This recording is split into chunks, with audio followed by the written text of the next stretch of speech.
product not yet rated. For a long time we've been able to make buildings that look good. We've been able to make cars that look very real.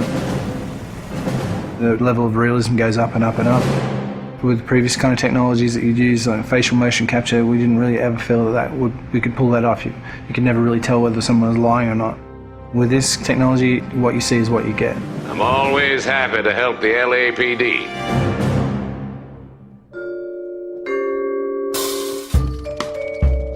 We started research on it about 5 years ago. Back then, only research groups were really doing it, this kind of 3D mesh generation from optical cameras. We thought that there might be some application for what we were doing, and this story is a detective story, so the believability of the actors' performances is key to gameplay.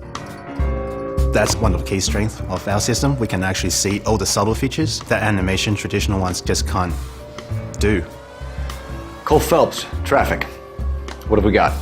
It's really acting a scene in two parts. The motion capture and then the motion scanning.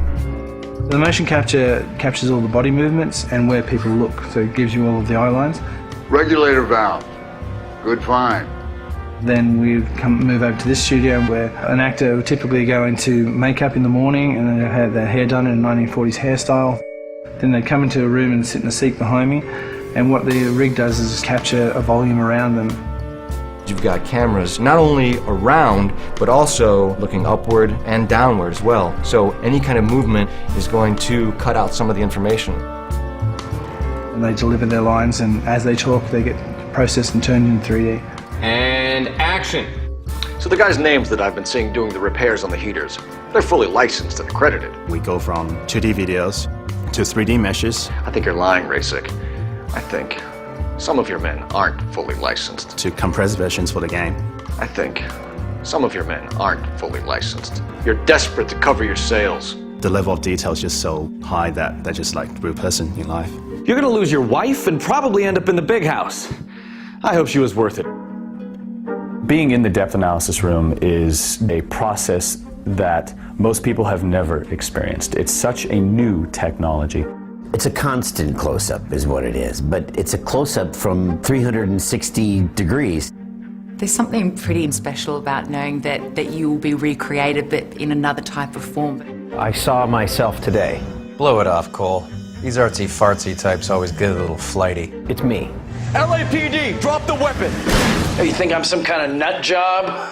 What proof have you got? A big theme of this game is dishonesty and to detect when people are lying. You couldn't have done that in the past. Why are you lying to me, Varley? The better you are at reading people, the more things it'll reveal, and the story goes different ways if you do that. The only way you're going to get rid of me is to give me an answer. You're out of your depth here, detective, and you're asking the wrong questions of the wrong people. Having this realism really helps. You're literally talking to that person and then seeing how they behave by asking questions. Why did you kill Mrs. Terrellson? I have no recollection of the people I have killed. So what if I took a look around that car? You can't be accusing me of nothing. You've got the wrong guy.